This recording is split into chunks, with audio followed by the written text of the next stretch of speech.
So we have a tornado warning in Warren County, Ohio. You can hear the sirens going off in the distance. Looking at radar scope and watching Ryan Hall, now the rain is coming down really hard.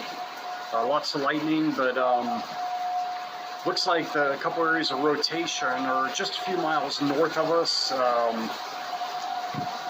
Pretty sure we're in a clear right here, but man, it is coming down.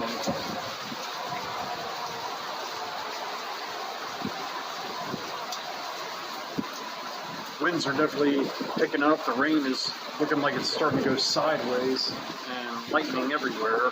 And it feels like the temperature just dropped about 10 degrees also.